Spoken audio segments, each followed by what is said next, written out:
not the background that I have. Some of you wishing that you were born to better parents. Yeah. Oh, my father was not there when I was growing up. God saw your prophetic destiny. Did not need that man to be present. Are the traumas of an absent father, absent mother real? Yes, they are real. But understand this. More real is God's agenda for your life. Some of you are blaming yourself with, if I had done better, if I had been more focused at school, at varsity, I blew up my scholarship. My parents can't pay for me. Now here I am trying to make ends meet. Life is not lifing. And you are blaming yourself. Whereas in the prophetic agenda of God, you were supposed to experience that level of failure. Does God want us to fail? No. God does not plan your failure, but God can see you are going to fail. And in spite of what you experience, God's agenda does not change. Paul comes and says in Galatians 1 verse 15, it pleased God that while I was yet in my mother's womb, he should separate me, call me to be an apostle by his grace. This is the boy that at the age of 8, he was with men that were stoning Stephen in the book of Acts. He was holding their jackets while they were stoning Stephen. So from a young age, he was exposed to violence against the Christians. And so he grew up, got educated, had access to the corridors of power, so that he will not just persecute Christians by stoning them, but by getting licenses from the rulers of their time. And yet God never changed his mind that this will be my apostle. Yeah. I'm here to tell you that there are things you have done. There are things you have done. You lost your virginity at the age of 10. You regret it. I am naughty. I have broken people's marriages. I went out with a married man. I slept with a married woman. Yeah. I broke the hearts of young people, young girls. I broke their hearts. I was a womanizer. I was a thief. I was an armed robber. Sitting here today are people with stories that you don't want to hear, because religiosity makes you to think that all of us come from nice backgrounds. But sitting here today are people that have done the most horrible stuff, taken the most horrible drugs that you can't believe that your neighbor has taken them. Yeah, the way they look right now, they look holy, they look sanctified, they look righteous, and they look heavenly. But that neighbor, for your own information, has done things. Look at your neighbor and say, neighbor, what about the relay? What have you done? Now answer them. You are not ready for it. And here is me. Listen to me. Never ever be ashamed of the journey and the path you have gone through that led you to the man that you are. You are a loving husband right now because you know what it means to play women, and you don't want to play a woman again. After God gave you a conscience, after God gave you a heart and attitude, the enemy will come in advance to tempt you into something that is the opposite of what God has in store for you. So if you are to be an apostle and win people to Christ, and your name is Saul, Satan will come and make you to kill them Christians as if you are not going to be among them. And he will make it so for the purpose that even when you get born again, the Christians that are supposed to embrace you, they will reject you, saying you killed our own. Could it be possible that your womanizing was because locked inside your heart is a lover boy?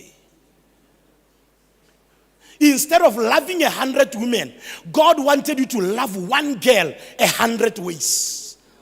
But because you lack the understanding, you spread your love to 100 women. So instead of hiding it, and some of you, your challenge is that you are in the church and you want to look like you have never been through anything. Oh, let's go into the very horrible ones of them. You have engaged in lesbianism. You have engaged in homosexualism, gay relationships, slept with a boy as a boy. And here you are because Satan knew you have a great destiny to build a great family and to end generational curses. So he makes you to think that you are cursed yourself. You went against the order of God. What makes you think you can love a woman?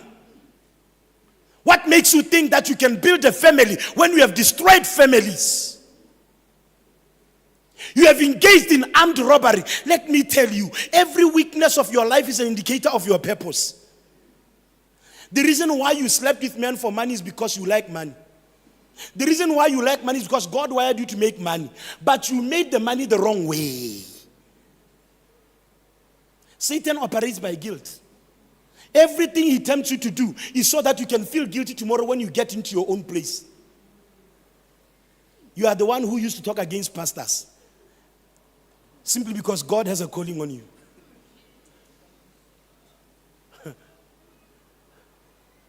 Don't be shy of your story. Your story is your power. Your story is the journey that God allowed you to walk in to bring you to where you are. Don't try to pretend the life that you have that, oh no, I don't want people to know. If they were to know. If they were to know. If you were to know. If I was to now open this service right here and say, I got a lot of things to say on my notes. So if I was to tell you I'm done with them, I don't want to go to them. I want people that can talk about their story. How many people in a church setup will be willing to stand up to come and say, I used to be in a gang. We used to rape women. We used to engage in armed robbery. I know 3 occasions that we ended somebody's life. I've never been caught. How many people can come and take this microphone and talk about it? I used to sleep with men for money. Yes, right now I'm called a graduate, but all my examinations, I bought the exam papers. People look at me, they say I'm smart. I graduated without a retake. Yeah, they don't know how I did not get a retake. I have a job now. I have the basic knowledge of what I'm doing, but I know how I got here. How many people would be willing to take this microphone? That as a married woman, I have slept with other men. Yeah. Some people you call goals, their journey to goals was not a nice journey. I am structured now, but you don't know where I was. One of the challenges of life is people living a lie.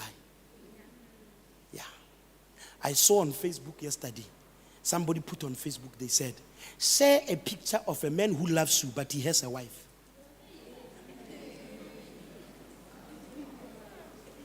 Yeah. Let me tell you what the comments were. Ish. Honorable member, don't do that. Why are you doing that to us? Nobody said, I don't have.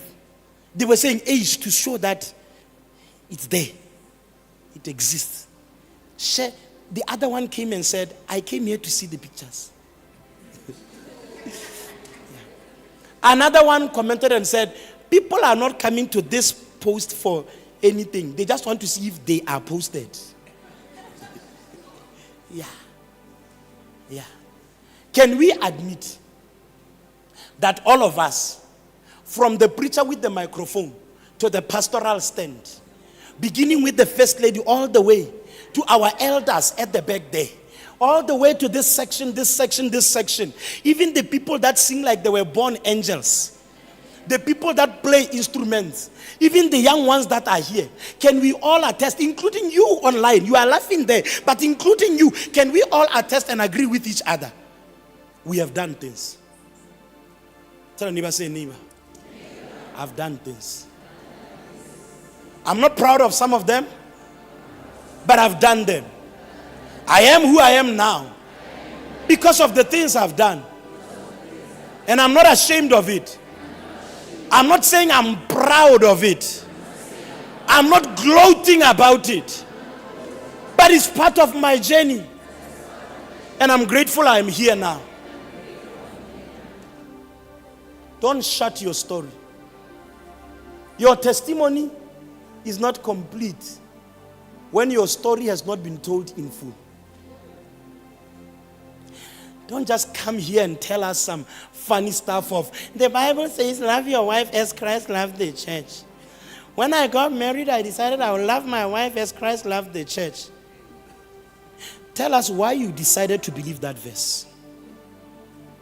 Because behind you is 1,000 girls that every time you are loving your wife, you are trying to rectify all the broken hearts. Tell us. Tell us. Don't tell us that, oh, I open a foundation. I'm taking care of the less privileged. I'm taking care of orphans. You don't know. You have many kids who made orphans. Oh, I've opened a center for young ladies who have committed abortion or who were sexually abused. Tell us that I opened this because I made abortions and I had nobody to support me. Life pushed me there.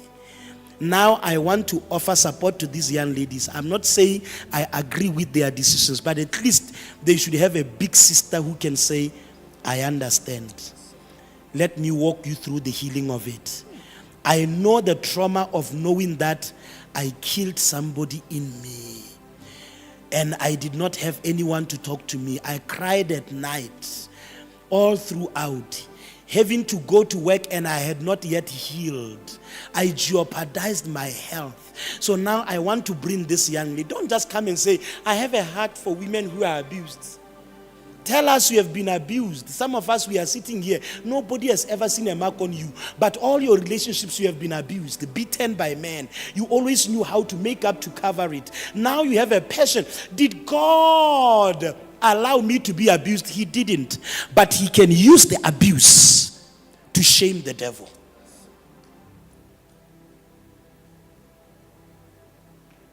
Don't tell us you are a good preacher. I love preaching to the people. Tell us how empty you were every time you went to church. They were preaching things that did not make sense to you. They were preaching about heaven and hell and how hell is so terrible. If you don't get born again, you are going to hell. And like, but I need to know what to do with my life now. Is it the reason why you preach relevant sermons now? Don't shy away from your story. Don't shy away from your story. You used to get men by Nuti. No shota ditar. Simon. Jonathan.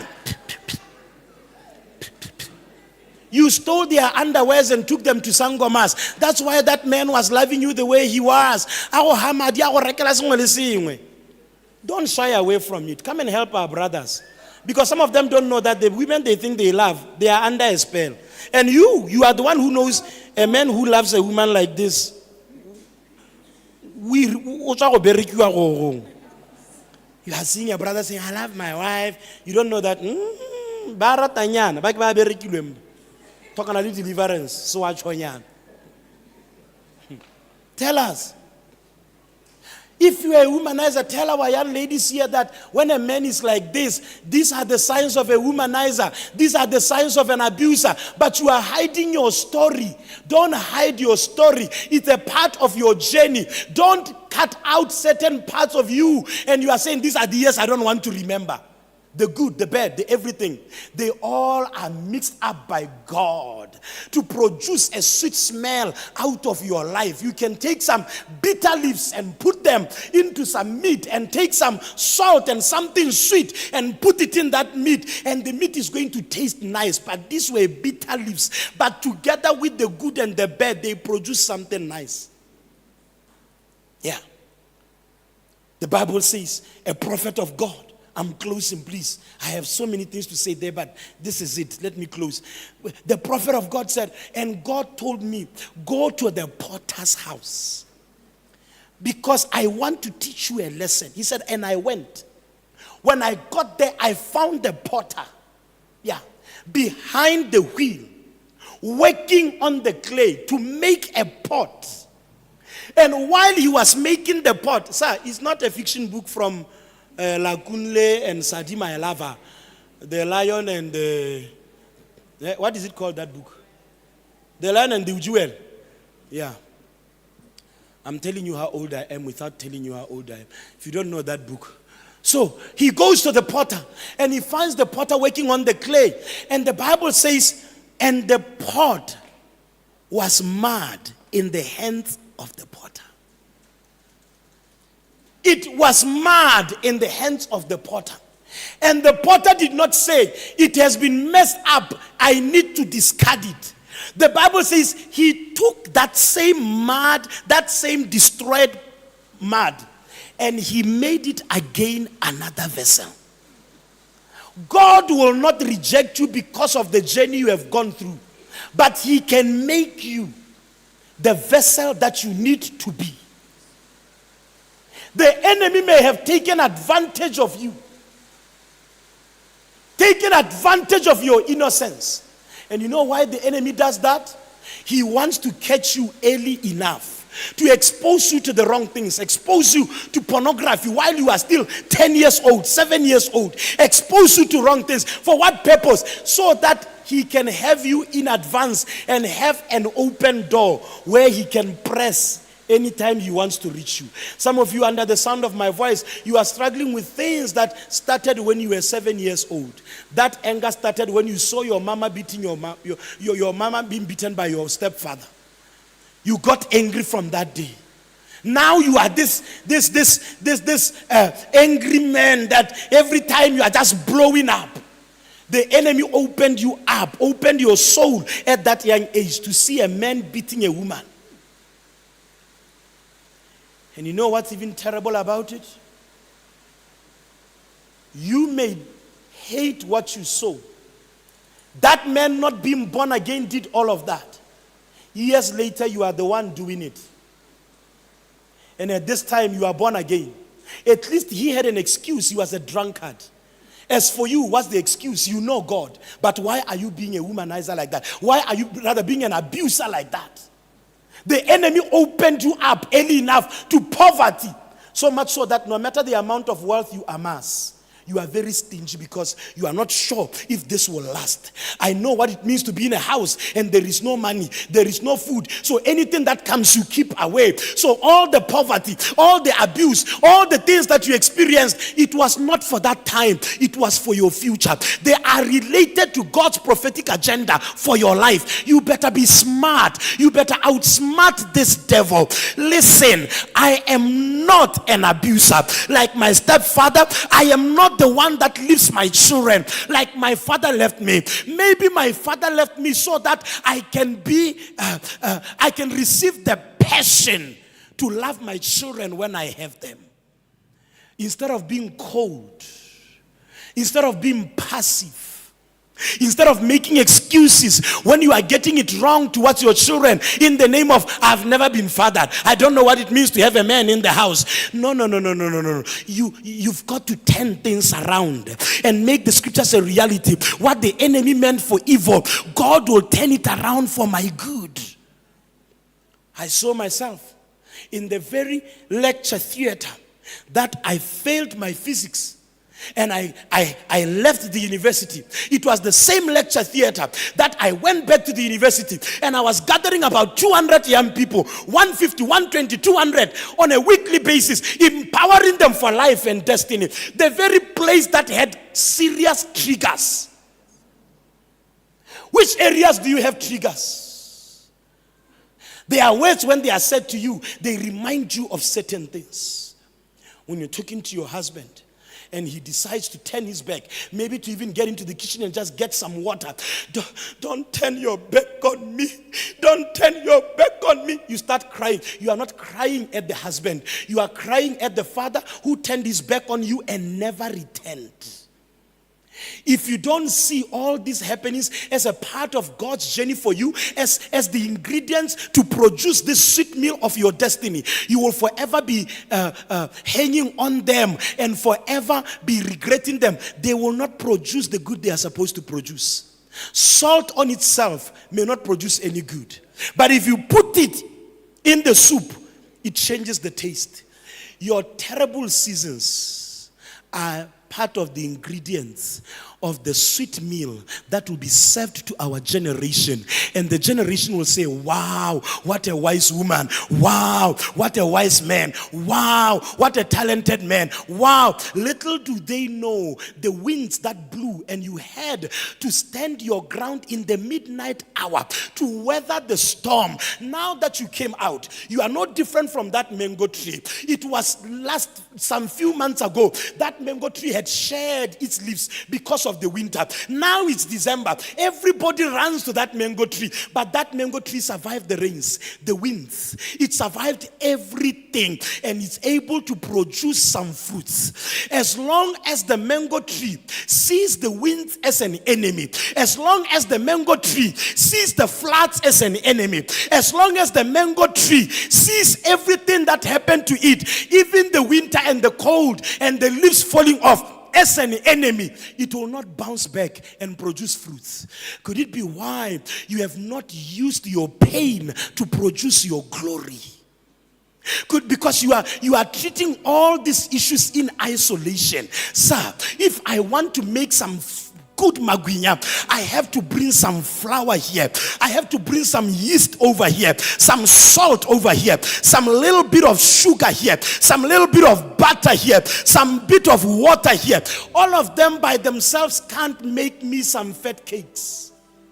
But if I mix them together, sugar and salt, both of them look alike but taste differently. Bring something with some powder. When I mix them well, when I take that dough and I have boiled my oil and it's full up to the end there, and I put that little dough in, it's crying, why are you killing me? Into the hot oil. But what comes out is what people can walk a distance to come and buy. When I was putting you in the oil, you cried, you made noise. But now people are coming, you have value. Your value is in the oil that is hot. Your value is in the pain that you are going through. I was not killing you. I was producing glory out of you. You are planting a seed in the ground. For a moment it's out of obscurity, or rather out of the light into obscurity. For a moment it's not seen by people. It may be thinking, I'm rejected, I've been put away. But it's a matter of time. That little seed will emerge.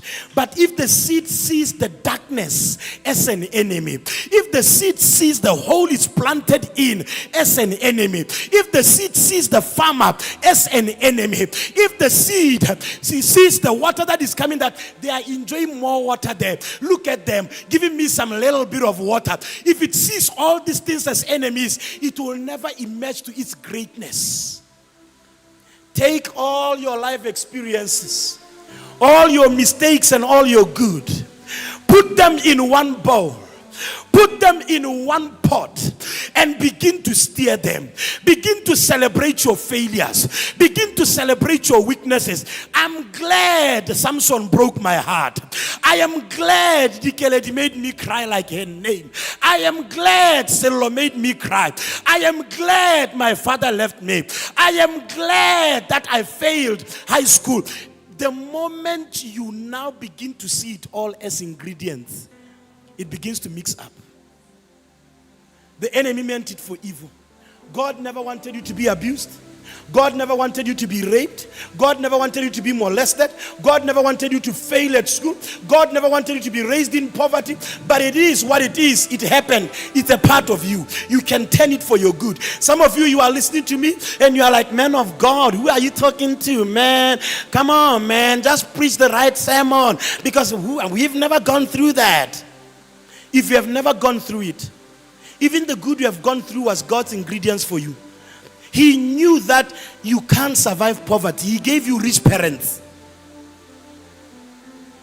He knew that you can't survive a heartbreak. That's why your first boyfriend became your husband. The first man you ever kissed. The only man you ever kissed. Well done, sister girl. But some of us, we kiss too many frogs. hoping to turn them into a prince until we found our prince. And we are not any wrong. Each one of us has their story. Please never judge another person's story. What makes you to be friends with them? It's that story. What makes them to be loyal? It's that story. What makes them to stick with you, to support you? It's that story. Never think your story is better than others. That I went to a Tswana medium, you went to English medium, doesn't mean you are richer than me. Doesn't mean you are wiser than me or better than me. That Royal Assembly is in the city and somebody's church is in a village, doesn't mean that that church is lesser than us.